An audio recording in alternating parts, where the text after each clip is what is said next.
அனைவருக்கும் ஜெய்பீம். வணக்கம். கரூரில் நடைபெற்ற தாவேகா மாநாட்டில் தங்களது இன்னுயிர்களை இழந்த அனைத்து மக்களுக்கும் அபயம் என வழங்கும் பாபா சாஹிப் அம்பேத்கர் இளைஞர் இயக்க பாசறையின் சார்பாக ஆழ்ந்த இரங்கலை தெரிவித்துக் கொள்கிறேன். ஏற்கனவே நெரிசலில் ஏற்படும் பல்வேறு இழப்புகளை குறித்து பீகார், உத்தரப்பிரதேசம், கும்பகோணம் போன்ற பகுதிகளெல்லாம் நமது மக்களுக்கு பாடம் புகட்டி இருக்கிறது. பட்ட பின்பு தெளிவது அறிவல்ல, படுவதற்கு முன் தெளிவான முடிவுகள் எடுப்பதே அறிவு. மனிதனின் இன்னுயிர்கள் உன்னதமானவை. அவற்றை எதனோடும் கற்பனை செய்து பார்க்க முடியாது, ஒப்பிட்டும் பார்க்க முடியாது. இதுபோன்ற உயிர்கள் இனி எந்நாளும் இழக்க நேரிடக்கூடாது.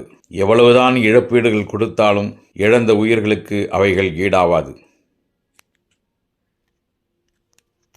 அரசியல்வாதிகள், அரசு அதிகாரிகள் அனைவரும் மக்களை காப்பாற்ற வேண்டியவர். ஆழ்ந்த இரங்கலோடு அபயம் ஏன் லெமோரியர் பதிவு செய்கிறேன். ஜெய்பீம். வணக்கம்.